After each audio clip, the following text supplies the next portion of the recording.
మనం ఆరాధించే దేవుడు ఎంతైనా నమ్మదగిన దేవుడు, అద్భుత ఆశ్చర్య ఘన కార్యములు చేయు దేవుడు. గడిచిన బుధవారం మరి ప్రభు సన్నిధిలో కన్నీరు కార్చి ప్రభువును ప్రార్థన సహాయము కోరి ఉన్నాము. మరి దినమున దేవుడు వారు ఏడ్చుచూ వచ్చెదరు, త్రొట్టిల్లకుండా వారిని నీటి కాలువల యొద్దకు నడిపించెదను, నేను మీకు తండ్రిని కాదా అని విచారాన్ని కొట్టివేసి ఆనందాన్ని ఇస్తానని వాగ్దానమునిచ్చిన దేవుడు అద్భుత రీతిలో ఆ వాగ్దానాన్ని నెరవేర్చి మరి కుమార్తెను దేవుడు దీవించి ఆశీర్వదించి ఆ యొక్క ఇబ్బందికరమైన పరిస్థితి నుంచి విడిపించి ఆ బిడ్డకు దేవుడిచ్చిన స్వస్థతకై ఆ దేవాది దేవుడికి సమస్త మహిమ ఘనత ప్రభావములు కలుగునుగాక. ఇంకా సంపూర్ణ స్వస్థత ఆరోగ్యము పొందుకుని ప్రభువు సన్నిధిలో సాక్షి బిడ్డలుగా కుటుంబం ముందుకు సాగే కృప దేవుడు అనుగ్రహించినట్లుగా మనము ప్రార్థించవలసిన వారమై ఉన్నాము. ఆమేన్. అయితే ఈ దినములో ప్రభు అయిన యేసుక్రీస్తు వారి సన్నిధిలో ఆయన వాక్యాన్ని వింటుండగా మనకు ఈ వారములో ఆదివారములో ఒక మాట మీకు చెప్పడం జరిగింది. ఏంటి అంటే, దానియేలును సింహాల బోనులో నుండి దేవుడు విడిపించాడు. అయితే దానియేలును సింహాల బోనులో దేవుడు విడిపించాడు అని చెప్పుకుంటాము. అయితే దానియేలుకు సింహాల బోనులోనికి వెళ్ళే ధైర్యం ఉంది. మరి ఆ మాటను బట్టి మనము దేవుని నమ్మిన బిడ్డలుగా యూదా గోత్రపు సింహపు పిల్లలుగా ధైర్యముగా ముందుకు కొనసాగినప్పుడు ఆ దేవాది దేవుడు ఎలాంటి పరిస్థితి నుంచైనా విడిపించగలడు అని నేర్చుకున్నాం గడిచిన వారములో. అలాగే ఈ దినమున కానీ ఒక 2 విషయాలను మనము జ్ఞాపకం చేసుకుని వాక్యంలోనికి వెళ్దాం. నీవు గతాన్ని గురించి ఆలోచిస్తున్నావు, దేవుడు భవిష్యత్తును గురించి ఆలోచిస్తున్నాడు. గతం అంటే జరిగిపోయింది. అయితే ఒక 10 రోజుల ముందు జరిగింది ఆలోచిస్తున్నావా? 10 రోజుల ముందు వండిన ఆహారాన్ని దినం తింటామా చెప్పండి? ఏమవుతుందో తింటే పనికిరాదు. మరి 10 రోజుల ముందు వండిన అన్నము తినలేమే.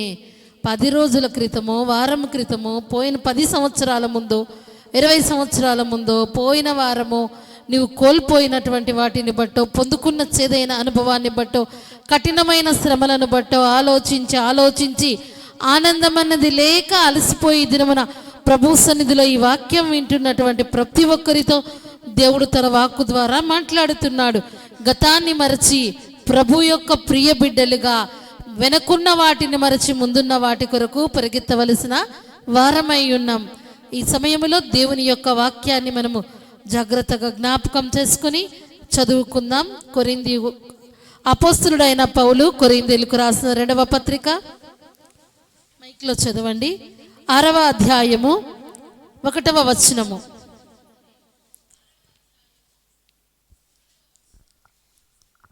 కాగా మేము ఆయన తోటి పనివారమై మీరు పొందిన దేవుని కృపను వ్యర్థము చేసుకొనవద్దని మిమ్మును వేడుకొనుచున్నాము. ఆమేన్.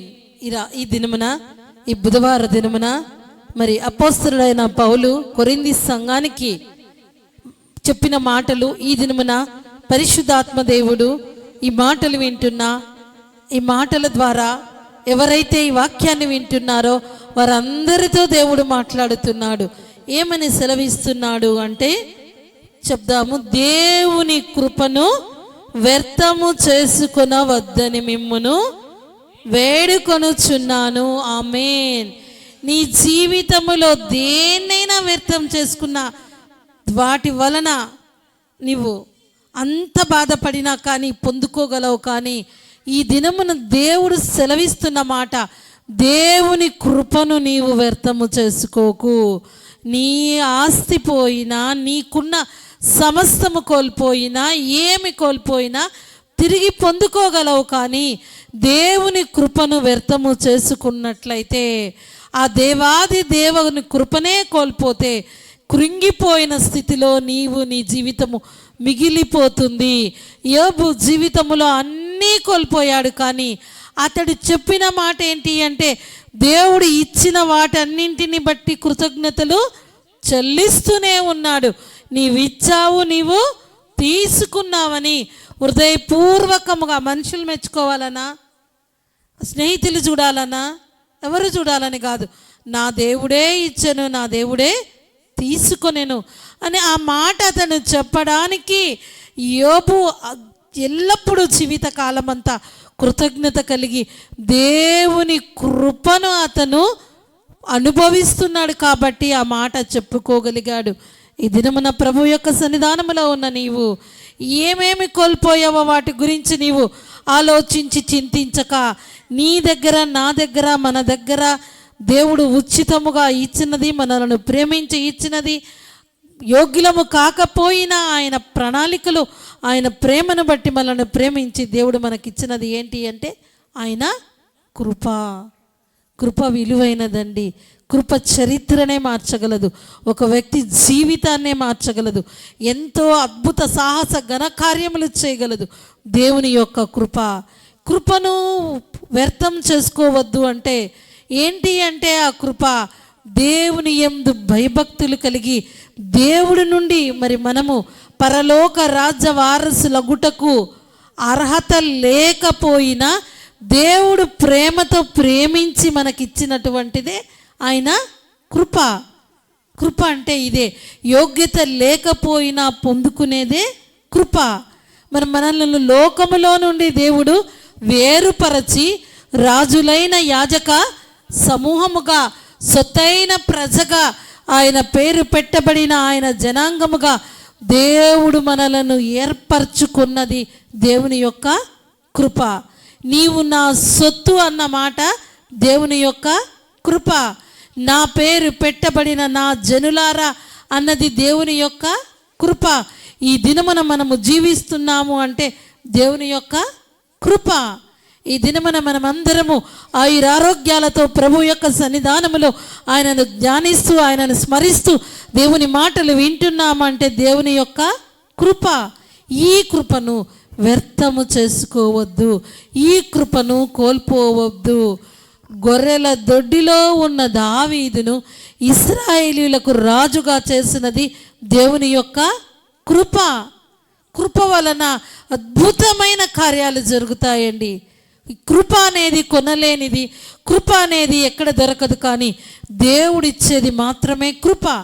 ఈ కృపను, దేవుడిచ్చిన కృపను ఎప్పుడు వ్యర్థము చేసుకోకూడదు. కృప వెంబడి కృపను పొందుకుంటూ మనము ముందుకు సాగాలి అంటే కృతజ్ఞత కలిగి జీవించాలి, కృతజ్ఞత కలిగి జీవించాలి. చాలామంది జీవితాలలో కృతజ్ఞత లేక, కృపను పొందుకోలేక కూలిపోయిన స్థితిలో, పడిపోయిన స్థితిలో, పాడైపోయిన స్థితిలో, నిరాశలో ఉండిపోతున్నారండి. కృప ఈ దినమున ఇచ్చి రేపు తీసుకునేవాడు కాదు దేవుడు. దేవుడు ఇచ్చాడు అంటే తిరిగి తీసుకునేవాడు కాదు. ఈ దేవుడు ఎంత కృప కుమ్మరించాడు, ఎంతమంది మన కళ్ళ ముందే మరి రాలిపోయారు, ఎంతమంది మరి అనారోగ్యాలతో మరణ పడకల మీద ఉన్నారు, ఎంతమంది నెమ్మది లేకున్నారు, కుటుంబాలు లేకున్నారు, ఆదరించేవారు లేకున్నారు, బంధకాలలో ఉన్నారు, దిగుల్లో ఉంటున్నారు.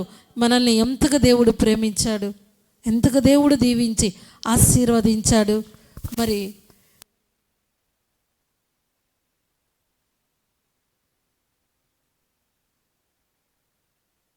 ఎన్నిసార్లు మన జీవిత కాలంలో ఈ దినము వరకు ఎంతటి చక్కటి ఆయురారోగ్యాలను దేవుడు మనకు దయచేశాడు. ఇది ఆయన కృప కాదా? ఇది ఆయన దయ కాదా? నీవు దేవుని కృపను వదులుకోకూడదు అంటే కృతజ్ఞత కలిగే జీవించాలి, దేవుని హత్తుకొనే జీవించాలి. ఈ కృపను వదులుకోకూడదంటే ఏం వెతకాలో చూద్దాం.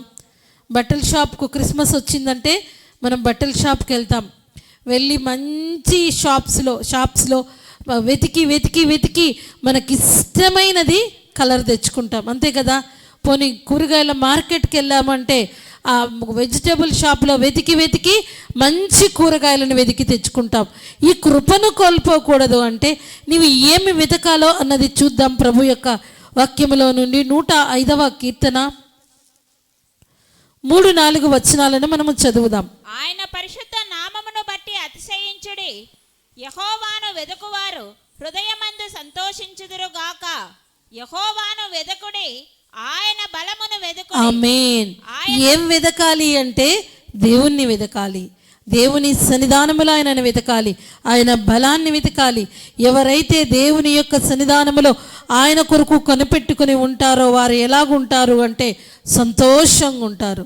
సంతోషము లేక ఎంతోమంది దుఃఖంలో మిగిలిపోవడానికి కారణం వెతకవలసినది వెతకకూడనిది వెతుకుతూ నిరాశ నిస్పృహలో మునిగిపోతున్నారు.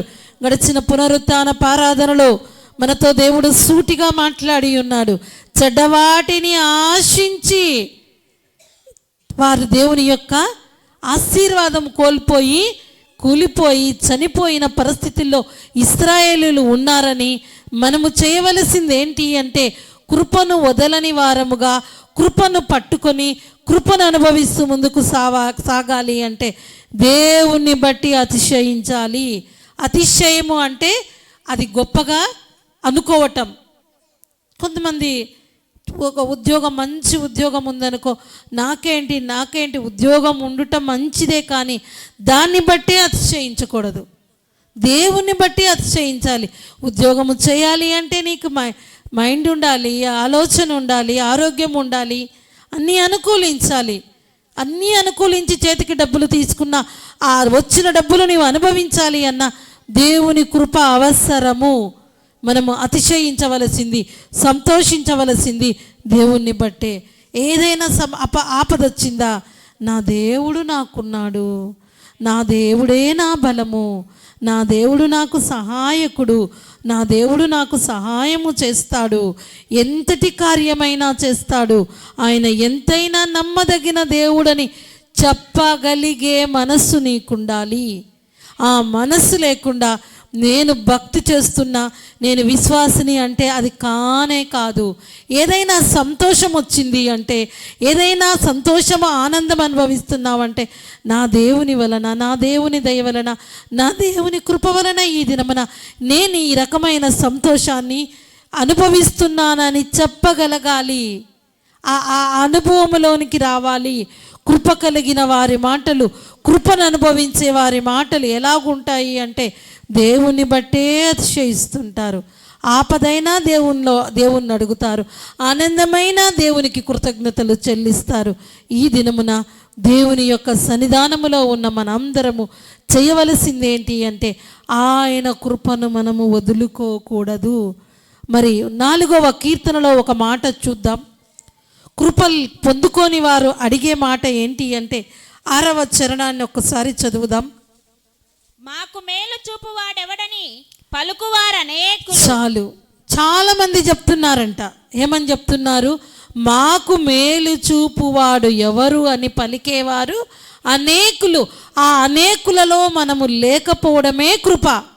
మనం ఏం చెప్తాం చెప్పండి? నీకెవరు మేలు చేస్తారంటే ఏం చెప్తాం? నా దేవుడు చేస్తాడంట. అనేకులు ఏమంటున్నారు? మాకు మేలు చూపువాడు ఎవరు అని పలికేవారు అనేకులు ఉన్నారు. ఆ అనేకులు అంటున్నారు, కానీ మనం అంటున్నాం నాకు మేలు చేయువాడు నా దేవుడే, నన్ను దీవించువాడు నా దేవుడే, నా ఆధారము నా దేవుడే. ఈ మాట మనం అంటున్నాము అంటే మనం ఏమి కలిగి ఉన్నాము? కృపను అనుభవిస్తున్నాము. ఇది చాలదా మన జీవితంలో సంతోషించడానికి? ఈ యొక్క కృపను అనుభవిస్తూ ముందుకు సాగినట్లయితే కృంగదీసే పరిస్థితులు ఎన్ని ఎదురైనా వాటి నుంచి విడిపించగలిగిన కృపామయుడైన దేవుడు మనకున్నాడు.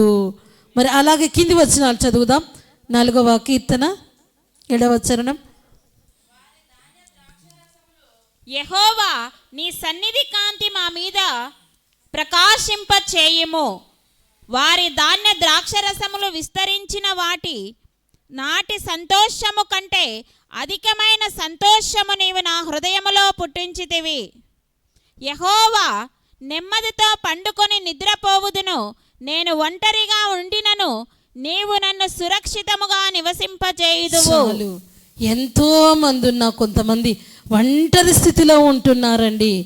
పండుకొని నిద్రపోయి సుఖముగా నిద్ర లేవాలి అంటే ఈ దినమున నీవు ఖచ్చితంగా జ్ఞాపకం ఉంచుకొని ప్రభు యొక్క సన్నిధానములో ఉన్న నీవు దేవుని కృప కొరకు కనిపెట్టు. నిద్ర రావడానికి ఒకవేళ స్లీపింగ్ టాబ్లెట్స్ వేసుకున్నా, ఇంకొకటి చేసినా కొన్ని రోజులే పనిచేస్తాయి అవి. మిగతా వేసుకోగా ఆ టాబ్లెట్స్ కానీ పని చేయవు. చక్కగా పండుకొని నిద్రపోయి మేలుకొని ఒంటరిగా ఉన్నను ధైర్యముగా ఉండగలగాలి అంటే దేవుని కృప ఉండాలి. మనందరికీ చక్కటి నిద్ర ఇస్తున్నాడు కదా దేవుడు. మనము ఒంటరి స్థితిలో ఉన్న కొన్ని సందర్భాలలో అద్భుతమైన రీతిలో మనల్ని, మన కుటుంబాలను దేవుడు నడిపించటలేదా? ఇంత కృపనిచ్చిన ఆ కృపామయుడైన దేవుని యొక్క ప్రేమను ఎప్పుడు వ్యర్థము చేసుకోకూడదు. ఇది ఎప్పుడూ కోల్పోకూడదు. ఏమి కోల్పోయినా నీవు తిరిగి పొందుకోగలవేమో, కానీ దేవుని కృపను మాత్రము కోల్పోకూడదు. మేలు చేయవారెవరు అని పలికేవారు అనేకులు ఎంతోమంది ఉన్నారు. ఆ గుంపులో లేకుండా మేలు చేసే నా దేవుడు నాకున్నాడు, నా తండ్రి ఆయన, నా దేవుడు ఆయన, నా రక్షణకర్త ఆయన, నా ప్రాణనాథుడు, నా ప్రభు అని చెప్పుకునే మనము చక్కగా పడుకొని నిద్రపోయి మేలుకొని అన్ని వేళలా దేవుని బట్టి అతిశయిస్తూ, దేవుని బలాన్ని ఆశ్రయిస్తూ, దేవుని మీద ఆధారపడి ముందుకు సాగగలిగినట్లయితే ఆయన కృపను, ఆ కృప మీద ఆధారపడి కృపను వదులుకోక కృపామయుడైన ప్రభువు పిల్లలుగా కృతజ్ఞత కలిగి జీవించగలగాలి. ఈ దినమున ఈ ఒక చక్కటి తీర్మానంలోనికి రావాలి. ఎవరైనా చిన్న మేలు చేస్తే థ్యాంక్స్ చెప్తాం, ఖచ్చితంగా చెప్పమా? చెప్తాము. ఒకవేళ మేలుకైనా వాళ్ళు నాకు ఆ రోజు ఇంత సహాయము చేశారని చెప్తాం, చెప్పమా? ఆ వ్యక్తి కనిపించినప్పుడు ఆ రోజు మాకు చాలా హెల్ప్ చేశారు, ఒక చిన్నదైనా కానీ పుట్టినది మొదలుకొని ఈ దినము వరకు, నిద్ర లేచిన మొదలుకొని తిరిగి నిద్రపోయే వరకు అంతా ఆయన కృపను కుమ్మరిస్తూ నడిపిస్తున్న ఆ కృపామయుడైన దేవుని కృపను జ్ఞాపకం చేసుకోవా? మేలు చేయు వారు ఎవరు అని ఎంతోమంది వెతుకుతూ ఉంటే, మేలు చేసే దేవుని యొక్క వారసులుగా, ఆయన ప్రియబిడ్డలుగా ఉండి ఇంకా నీలో సందేహం ఉంది అంటే కృపను కోల్పోయావు అని, కృపను నీవు అనుభవించలేదు అని. అన్ని విషయాలలో కొంతమంది భక్తిగా ఉంటారండి, అన్నీ దేవుడు చేస్తాడు, దేవుడు శక్తివంతుడు అంటారు, కానీ ఈ ఒక్క విషయంలో కుదరదు, జరగదు అని అంటున్నావు అంటే ఆయన కృపను నీవు వదులుకుంటున్నావని. ఏముంది చెప్పండి దేవుడికి అసాధ్యమైనది? ఏదైనా ఉందా? ఆయనకు అసాధ్యమైనది ఏమైనా ఉందా? మనకు తెలీదా ఆయన శక్తి? మనం ఎన్ని ఆశ్చర్య కార్యాలు, ఎన్ని అద్భుత కార్యాలు చూస్తున్నాం, అనుభవిస్తున్నాం. ఇశ్రాయేలీయులు కానీ వాళ్ళు తింటున్నదేమో మన్నాను, తింటున్నదేంటి? మన్నా, దేవదూతల ఆహారము, ఆకాశపు ధాన్యము తింటూనే ఉన్నారు. కానీ మహోన్నతుని మీద తిరగబడుతున్నారు, మహోన్నతుని మీద తిరగబడుతున్నారు. మనం ఎట్లున్నాం ఈ దినమున? కృపను విసర్జిస్తున్నావా? కృపను వదులుకుంటున్నావా? కృపను అనుభవించాలి అంటే ఎప్పుడు దేవుని శక్తిని సందేహింపకూడదు. ఏ పరిస్థితి నుంచైనా విడిపించగలిగిన విమోచకుడైన దేవుడు, ఎంతటి కార్యమైనా చెయ్యగలిగిన దేవుడు, ఎంతైనా నమ్మదగిన దేవుడు అని కృపను అనుభవిస్తున్న నీవు ఈ దినమున చెప్పవలసింది, నమ్మవలసింది, పలకవలసింది. హృదయంలో విశ్వసించి నోటితో వేరేది పలికితే ప్రయోజనం ఉండదు ఎట్టి పరిస్థితుల్లో. పౌలు అంటున్నాడు కొరింథీ సంఘానికి, వేడుకుంటున్నాడండి. ఆయన అంతగా వేడుకోవడానికి కారణం ఏంటి తెలుసా? ఆ కొరింథీ సంఘములోని వారు కృపను అనుభవించాలి అని, కృపను పొందుకోవాలని. ఈ దినమున ప్రభువు సన్నిధానములో దేవుడు మనతో మాట్లాడుతున్నాడు. ప్రియ బిడ్డ, వేడుకుంటున్నా అంటున్నా ఆ పౌలు ఆ కొరింథీ సంఘానికి ఆ మాటలను ఈ దినమున మన ముందు దేవుడు ఎందుకు ఉంచాడు అంటే కృపను కోల్పోకూడదని. మరొకసారి చూద్దాం, ఆ మాటనందరము చూసుకుందాం. కాగా మేము ఆయన తోడి పనివారమై మీరు పొందిన దేవుని కృపను వ్యర్థము చేసుకొనవద్దని మిమ్మల్ని వేడుకొనుచున్నాము. ఆమేన్. ఏం పొందుకున్నామండి? మనము దేవుని కృపను పొందుకున్నాం. ఎవరైనా ఒక మంచి ఉద్యోగం వస్తే ఆ డ్యూటీకి పోకుంటే ఏం చెప్తారు? వచ్చిన ఉద్యోగాన్ని నీవు కోల్పోతావేమో, పోగొట్టుకోవద్దని చెప్తాం, చెప్పమా? చెప్తాం కదా. పోనీ ఒక మంచి బైక్ కొన్నాడు అనుకో, ఆ బైక్ని ఎక్కడంటే ఎక్కడ పెడితే ఏం చెప్తావు? నీ బైక్ అంత మంచి బైక్ను నువ్వు కోల్పోవద్దు అని చెప్తాం, చెప్పమా? ఒక చిన్న బంగారు వస్తువు ఉందనుకో, అక్కడ ఇక్కడ పెడతంటే అంత వస్తువు విలువైనది అక్కడ ఇక్కడ ఎందుకు పెట్టి పోగొట్టుకోవద్దని చెప్తాం. ఇవన్నీ కోల్పోయినా, ఇవన్నీ అవి ఉన్నా లేకుండా మనము జీవించవచ్చు, కానీ కృప లేకుంటే జీవించలేము. ఇంత గొప్ప కృపను కోల్పోవద్దని ఆ పౌలు, అపోస్తలుడైన పౌలు కొరింథీ సంఘముతో చెప్తున్న మాటలు ఈ రాత్రి రక్షణ మినిస్ట్రీలో ఉన్న మనందరితో దేవుడు మాట్లాడుతున్నాడు. ఎప్పుడూ కృపను కోల్పోకూడదు. ఈ కృపనే మనలను నడిపించి బ్రతికించేది. దేవుని ద్వారా పొందుకున్నది, ఇది మనుషుల ద్వారా కలిగింది కాదు. దేవుని కృపను వ్యర్థము చేసుకొనవద్దని మిమ్మును వేడుకొనుచున్నాను. దేవుడిచ్చిన రక్షణైనా, దేవుడిచ్చిన ఆశీర్వాదమైన, దేవుడిచ్చిన కుటుంబమైన, దేవుడిచ్చిన బిడ్డలైనా, దేవుడిచ్చిన ఆయుష్ అయినా, దేవుడిచ్చిన ప్రతిది వ్యర్థముగా దేవుని కృపను వదులుకోకూడదు. చాలామంది సమయాన్ని వ్యర్థం చేస్తారు. సమయమును పోనీయక సద్వినియోగం చేసుకోవాలి. ఇంకొంతమంది ఏం చేస్తారు తెలుసా? అదొక్కటి కదరదు, ఆ ఒక్క మనిషి మారడు, ఆ ఒక్క పని కాదంటాడు. ఏంటి ఆ ఒక్క వ్యక్తి? నీవు అనుకున్న ఆ ఒక్క వ్యక్తి దేవునికన్నా శక్తివంతుడా? నీవు అనుకుంటున్న ఆ ఒక్క పని దేవుడు చేయలేని పనా?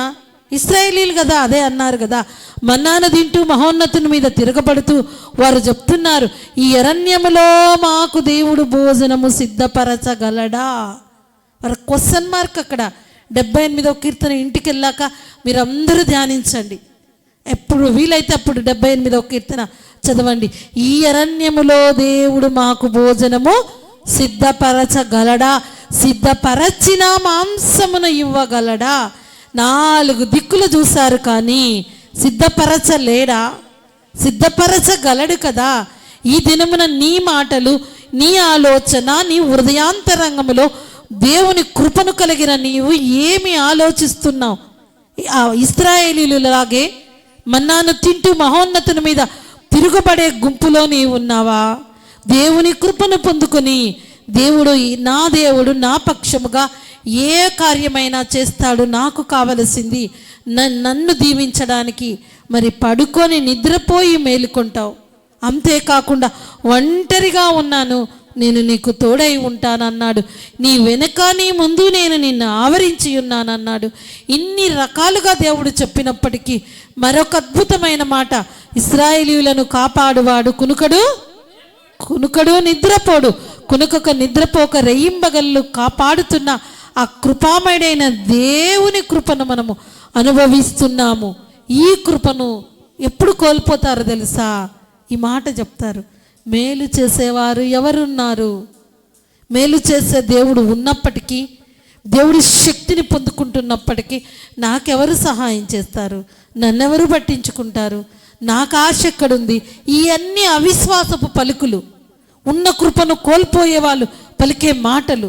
దయతో మీరందరి జ్ఞాపకం చేసుకోండి, ఎప్పుడు మీ నోట్లో నుండి అవిశ్వాసపు పలుకులు రాకూడదు, విశ్వాసపు మాటలు పలకాలి.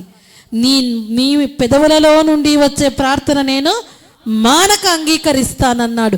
నీ మనోభిష్టాన్ని నేను సఫలము చేస్తానంటే, నీ మనసులో ఇష్టము ఆశీర్వాదం పొందుకోక కుదరదు, కాదు, జరగదు అంతే అనుకుంటున్నావా?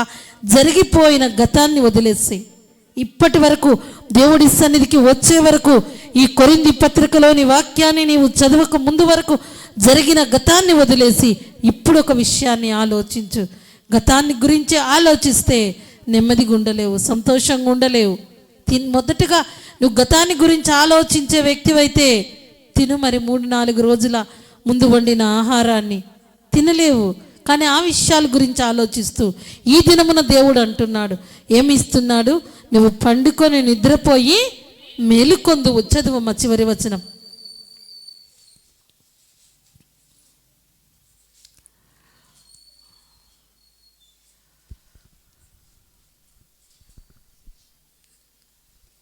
మాకు మేలు చూపు వాడెవడని చివరి వచనం. యెహోవా నెమ్మదితో పండుకొని నిద్రపోవుదును. నేను ఒంటరిగా ఉండినను నీవే నన్ను సురక్షితముగా నివసింపజేతు. ఆమేన్. చక్కగా ఎంతో మంది జీవితంలో నిద్ర లేని రాత్రులు గడుపుతున్నారండి. అన్నీ ఉన్నా, పరుపు ఉన్న, మంచం ఉన్న, ఇల్లున్న, ఏసీ ఉన్న, అన్నీ ఉన్నా, ఎట్లుందంటే నిద్ర రావటం లేదు. వీటి వలన నిద్ర రాదు. దేవుని కృప వలన ఈ దినమున నీకున్న స్థితిగతులను బట్టి, పరిస్థితులను బట్టి మేలు చేయువారెవరు నాకనే ఆలోచిస్తున్నావా ప్రియ బిడ్డ? మేలు చేయువాడు, మంచి చేయువాడు, మహోన్నతుడైన దేవుడు ఉన్నాడని నీవు గుర్తెరుగు. నీవు దేవుడిచ్చిన దైవ కృపను కోల్పోకుండా నా దేవుడే నాకు మేలు చేస్తాడు. అది ఏ మేలైనా సరే ఆ మాట జ్ఞాపకం చేసుకో. ఉద్యోగమా? నాకు ఉద్యోగం అనే మేలు చేస్తాడు. రక్షణ లేదా? రక్షణతో నన్ను దేవుడు దీవిస్తాడు. ఒంటరిగా ఉన్నావా, ఆదరణ లేకున్నావా, నా దేవుడే నన్ను మేలుతో దీవిస్తాడు. అప్పుల్లో ఉన్నావా, నా దేవుడు సమృద్ధి అనే మేలుతో నన్ను దీవిస్తాడు. నిందల్లో ఉన్నావా, నా దేవుడు నిందను కొట్టివేసి దీవెనలతో నన్ను నింపుతాడు. వివాహం కొరకు ఎదురు చూస్తున్నావా, నా దేవుడు చక్కటి దేవుని ఉద్దేశములో ఉన్న వివాహాన్ని నాకు దేవుడు జరిపిస్తాడు, మేలు చేస్తాడు. ఇది నమ్మకుండా 24 hours నీవు మందిరములో ఉన్నప్పటికీ ప్రయోజనము ఉండదు.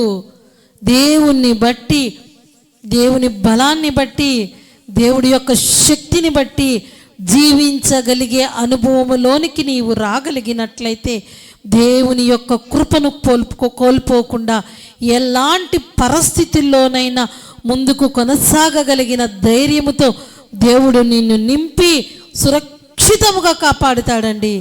సురక్షితం అన్నది ఎక్కడుంది చెప్పండి? క్షేమము, సురక్షితము, దేవుడి యొక్క సన్నిధి, ప్రసన్నత మనము అనుభవిస్తూ ముందుకు సాగాలి అంటే దేవుడు ఆల్రెడీ అనుగ్రహించాడు. అనుగ్రహించలేదా? ఆయన కృప అనుగ్రహించిన ఈ కృపను కోల్పోకుండా కృప వెంబడి కృపనే పొందుకుందాం. ఏ మేలు కొరకు ఎదురు చూస్తున్నావో, చిన్న విషయం అండి. నీ అప్పు దేవుడి దృష్టిలో పెద్దదా? అది ఆకాశమనే నా మంచి ధననిధిని నేను ఓపెన్ చేస్తానన్నాడు. నువ్వు అప్పు ఇచ్చు అడుగుంటావు, అప్పు చెయ్యవన్నాడు. నువ్వు తలగా ఉంటావు, తోకగా ఉండవన్నాడు. నువ్వు పైవాడిగా ఉంటావు, క్రిందివాడిగా ఉండవన్నాడు. ఎందుకు నీవు క్రిందివాడిగా ఉన్నావు? నువ్వు ఎందుకు అప్పుల్లో ఉన్నావు? ఎందుకు తోకగా ఉన్నావు అంటే ఆయన మాటలను వినకపోవుట వలన మాత్రమే. ద్వితీయోపదేశకాండము ద్వారా ఎన్నిసార్లు మనతో మాట్లాడాడు. ఆయన మాటలు వినకపోవుట వలన అన్నీ వింటున్నాం, ఏం వినట్లేదు అంటే ఈ పని దేవుడు చెయ్యలేడు అనుకోవడము. కానీ ఆజ్ఞ అతిక్రమమే పాపము. 78వ కీర్తనలో చదివితే వారు తమ ఆశ కొలది అడుగుచు మహోన్నతుని మీద తిరగబడిరి. మనుషుల మీద తిరగబడితేనే ఒప్పుకోరే, దేవుని మీద తిరగబడము అంటే దేవుడు ఈ పని చెయ్యలేడు, ఈ కార్యము చెయ్యలేడు అనుకోవటమే నీవు దేవుని మీద తిరగబడము. తిరగబడుతున్నావు అంటే కృపను వదులుకుంటున్నావని. తిరగబడనయ్యా, లోబడతానయ్యా, నేను మీ బలాన్ని ఆశ్రయించి మీ సన్నిధానములో తండ్రి నాన్న మీ సన్నిధి ప్రసన్నత అనుభవిస్తానని ఈ దినమున నీవు తీర్మానము చేసుకున్నట్లయితే దేవుడి కృపను ఎప్పుడు కోల్పోకుండా కృప వెంబడి కృపనే పొందుకోగలవు. ఈ యొక్క కృప వలన అనాథగా ఉన్నాడండి యోసేపు. అన్నలే, సొంత అన్నలే, మరి మంచి కుటుంబం అది, ఓర్చుకోలేక సొంత అన్నలే అతనిని కొట్టివేసి గుంతలో పడివేశారు. సుఖముగా చనిపోయినా వారి మనసు ఒప్పుకోక ఆ కొట్టి గాయపరిచి గుంతలో పడవేసిన యోసేపును బానిసగా అమ్మివేశారు. అయిపోయింది అతని పని అనుకున్నారు. కానీ యోసేపు దేవుని కృపను వదలక ఆయన కృప వలన ఒక బానిస, ఎక్కడ బానిసగా పరాయి దేశంలో అనాథగా ఒంటరిగా ఉన్నాడో అదే ప్రాంతంలో, ఆ ఒంటరి స్థితిలో, ఆ ఆదరణ లేని స్థితిలో, నానేవారు ఎవ్వరూ లేని స్థితిలో, కానీ దేవుని కృపను బట్టి అతడు అదే దేశానికి ప్రధానమంత్రిగా, అధికారిగా కూర్చోవడానికి కేవలము కారణము ఏంటి అంటే తన కుటుంబమో, తన అన్నలో, తన బంధువులో, స్నేహితులో కాదు. కేవలము దేవుని కృప నీ జీవితాన్నే మార్చేయగలదు. కాబట్టి ఈ దినమున నేను నా దేవుని కృపను వ్యర్థము చేసుకోను, నేను నా దేవుని కృప మీద ఆధారపడి జీవిస్తాను అన్నవారు లేచి నిలబడి తీర్మానం